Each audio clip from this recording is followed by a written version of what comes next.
बिस्मिल्लाहिर्रहमानिर्रहीम। यूट्यूब पे किसी भी मेरी वीडियो को सर्च करने के लिए आप यूट्यूब के सर्च बार के ऊपर क्लास, जो भी आपकी क्लास है यहाँ पे क्लास लिखें, एक्सरसाइज का EX ही लिख दें तो काफ़ी है। जिस एक्सरसाइज का आप क्वेश्चन सर्च करना चाह रहे हैं उसका क्वेश्चन नंबर यहाँ पे लिखें। अगर आपका वो मैथ की बुक नेशनल बुक फाउंडेशन की है NBF, तो फिर NBF ही लिखते काफ़ी है, मैथ्स नदीम नवर। अगर आपकी बुक 9th-10th की है, वो नेशनल बुक फाउंडेशन की नहीं है बल्कि पंजाब टेक्स्ट बुक बोर्ड की है, तो फिर इसकी जगह पे आप PTB लिख के और बाकी सारी स्टेटमेंट एज इट इज़ है और सर्च के बटन पे क्लिक कर देंगे तो आपके सामने वो वीडियो आ जाएगी। इसके अलावा बेटा आप मुझे फेसबुक पे भी मेरे पेज को लाइक करें और इंस्टाग्राम पे भी मुझे फॉलो करें। इंस्टाग्राम पे भी पूछेगी आपके तमाम क्वेश्चन का जवाब एज सुन एज पॉसिबल आपको दिया जाएगा।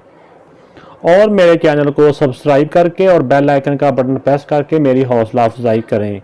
और इसके अलावा जिन्होंने सब्सक्राइब पहले से किया हुआ है उनका बहुत शुक्रिया।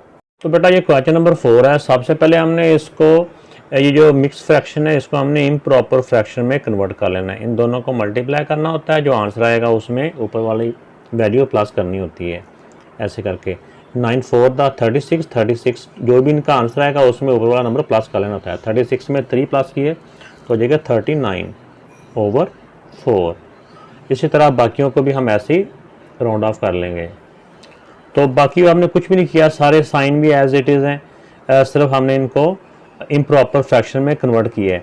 तो सबसे पहले हमने इसकी जो छोटी ब्रैकेट है, जो कर्व ब्रैकेट है, सबसे पहले इसको हम सॉल्व करेंगे। इनके दरमियान में देखो प्लस का साइन है, तो जब भी फ्रैक्शन की प्लस माइनस आए तो LCM किया जाता है।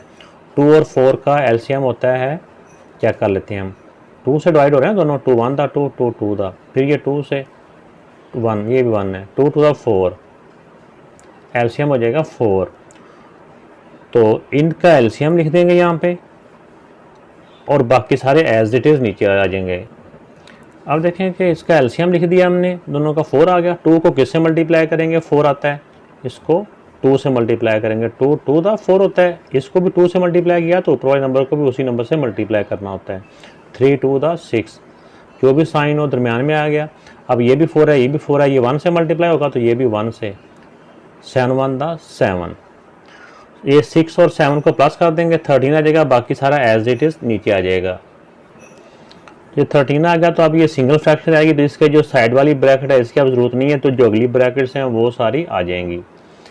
अब देखिए, अब इस वाली जो दरमियानी ब्रैकेट है जिसको हम करली ब्रैकेट कहते हैं, इसकी बारी आ गई। इस ब्रैकेट में भी देखें, इनको के दरमियान माइनस का साइन है, तो फ्रैक्शन का जब भी प्लस माइनस हो तो हमने उनका LCM करना होता है। एक तरफ 3 है, एक तरफ 4 है, 3 और 4 का LCM। जब मैंने बताया कि जब दोनों सेम टेबल से डिवाइड ना हो रहे हों तो फिर उनको डायरेक्ट ही मल्टीप्लाई कर दिया जाता है, तो वही LCM होता है इनका। इनको डायरेक्ट मल्टीप्लाई करेंगे तो 12 होता है, तो ये एज इट इज़ नीचे आ जाएंगे। तो अब देखें कि 3 को किससे मल्टीप्लाई करें, 12 आता है, 3 को 4 से, तो इसको भी 4 से मल्टीप्लाई कर देंगे। 13 4 दा 52, माइनस का माइनस आ गया। अब 4 को 3 से मल्टीप्लाई करें तो LCM की इक्वल होता है, इसको भी 3 से मल्टीप्लाई कर देंगे। 13 3 दा 39, तो ये पहली वाली वैल्यू एज इट इज़ आ जाएंगे। तो ये 52 से 39 माइनस किया तो ये भी आ गया 13। इस क्वेश्चन में 13 बहुत ज़्यादा आ रहा है। अब देखिए, इन दोनों के दरमियान में प्लस का साइन है, जब भी प्लस माइनस आए तो हमने LCM करना होता है। तो 6 और 12 का LCM होता है 12, ऐसी है ना। ये दोनों 2 3 दा 2 6 दा, 3 1 दा 3 2 दा, फिर ये 2 ही बचता है। 2 3 दा 6, 6 2 दा 12, 12 LCM आ गया। अब 6 को किससे मल्टीप्लाई करेंगे, 12 आता है 2 से, तो इसको भी 2 से ही। 13 2 दा 26 प्लस, अब ये 12 1 दा 12 होता है 1 से, तो इसको 1 से मल्टीप्लाई करेंगे तो ये आ जाएगा। अब देखें बेटा, ये पहली वैल्यू एज इट इज़, 26 में 13 प्लस किया तो क्या आ जाएगा 39/12। अब सिंगल फ्रैक्शन रह जाएगी तो फिर इस ब्रैकेट की ज़रूरत नहीं है। अब ये डिवीजन का साइन है, डिवीजन को हमने फ्रैक्शन में पहले मल्टीप्लाई में कन्वर्ट करना होता है। 12 ऊपर और 13 नीचे हो जाएगा, ये 39 है। तो अब देखिए 39, ये क्योंकि मल्टीप्लाई जब हो रहा हो ना, साइन मल्टीप्लाई का हो रहा हो, तो फ्रैक्शन में अगर कोई सेम टेबल से कट हो रहे हो तो हमने उनको कट कर लेना है। तो अब देखें बेटा कि ये 39 वन दा और 39 वन दा, 4 वन दा 4 3 दा, ऊपर 3 बच गया, नीचे 1 है तो 1 लिखने की ज़रूरत नहीं है। तो ये बेटा इस क्वेश्चन का आंसर आ गया। तो इस तरह के क्वेश्चन जब भी आए तो सबसे पहले तो हमने देखना होता है कि कहीं पे कोई वैल्यू गलत तो नहीं लिखी गई, कहीं पे कोई साइन भी ना गलत लिखा जाए। जब भी हम ये क्वेश्चन सॉल्व करते हैं ना, तो पहले हमने एक दफ़ा क्वेश्चन लिखने के बाद हमने साइन वगैरह इसको रीचेक कर लेना होता है। तो ये पहले ही मिक्स फ्रैक्शन नहीं है, एक ही है, उसको हम साथ साथ कर लेते हैं। लेकिन सबसे पहले हम इस छोटी ब्रैकेट को सॉल्व करेंगे। इसके दरमियान माइनस है, 4 और 8 का एलसीएम क्या होगा, 4 और 8 का एलसीएम 8 होता है। तो बाकी सारा एज इट इज़, इसके लेफ्ट और राइट पे जो कुछ भी है ये नीचे एज इट इज़ आ जाएगा। तो अब देखिए 4 को किससे मल्टीप्लाई करेंगे, इस एलसीएम की इक्वल आएगा 4 को 2 से, तो इसको भी 2 से मल्टीप्लाई किया, 2 1 था 2 माइनस। अब 8 को किससे मल्टीप्लाई करेंगे, 8 आ जाए 1 से, तो इसको भी 1 से, 1 1 था 1। अब 2 से 1 माइनस किया 1 बच जाएगा, 1/8, बाकी सारे लेफ्ट राइट पे एज इट इज़ नीचे आ जाएंगे। तो ये 2 से 1 माइनस किया 1/8, तो फिर इस वाली साथ वाली ब्रैकेट की ज़रूरत नहीं है क्योंकि अब ये सिंगल फ्रैक्शन आ गई है। तो अब नेक्स्ट चले जाएंगे 1 मल्टीप्लाई 3/4 और ये आ गया।